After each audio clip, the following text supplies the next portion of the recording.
Hello, I am Chris Mostert, and I want to make a statement here, and that is that the Bible confirms that the earth is not about 6,000 years old, but millions of years old. Let's look at the first verse in the Bible, Genesis 1 verse 1. In the beginning, God created the heavens and the earth. Now the Hebrew word for beginning is reshit, and it means a beginning, a former time, former state, first of a kind.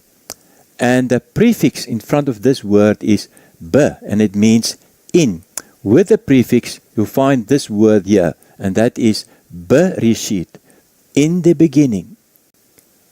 Now, it's important here is bereshit is here without the article the. Why?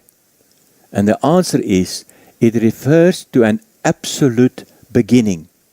Literally, in beginning, first of a kind.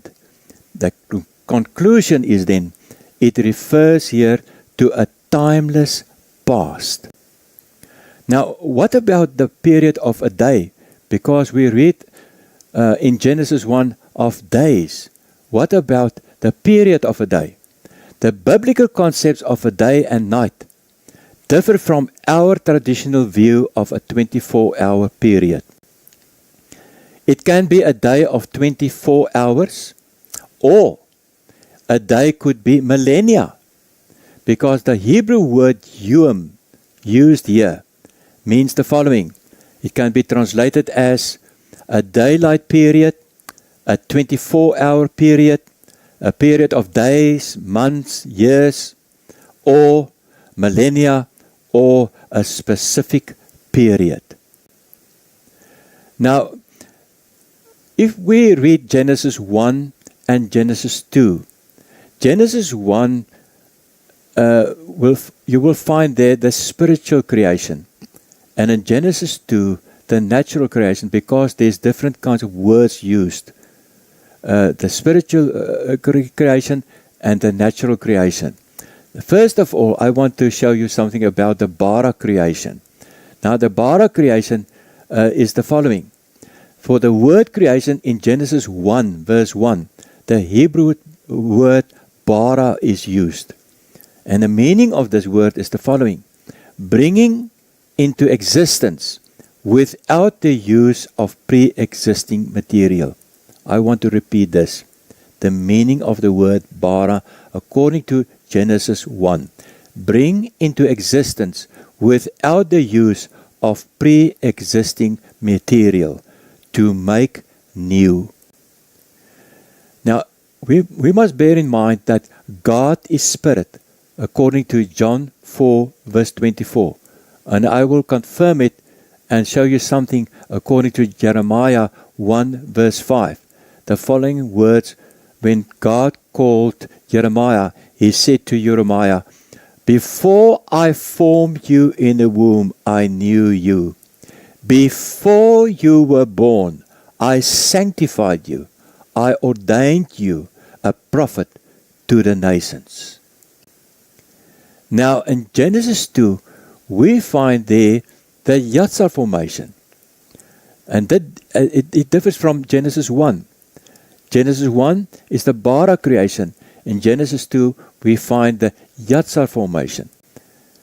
Now, in Genesis 1, verse 1, we can call it the bara creation, because the word they used is bara, and Genesis 2, the Yatzar formation.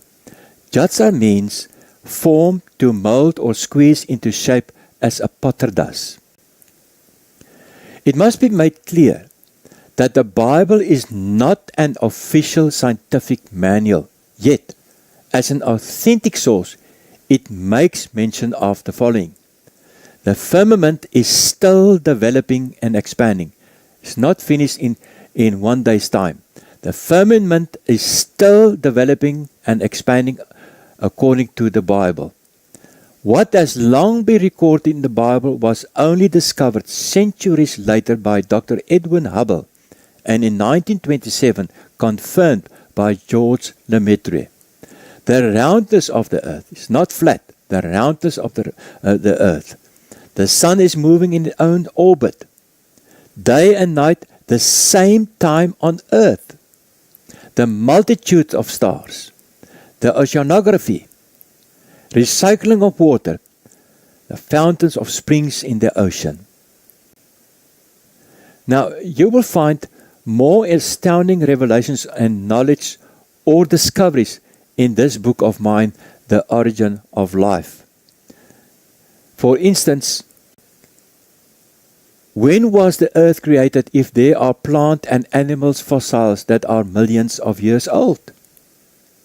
Were there other people before Adam and Eve on the earth? What about the images of human beings dating back more than 100,000 years? The Bible confirms, listen to this, the Bible confirms there were kings, nations, cities, and fruitful lands before Adam and Eve. Great disasters and extinctions hit the earth long before Adam and Eve.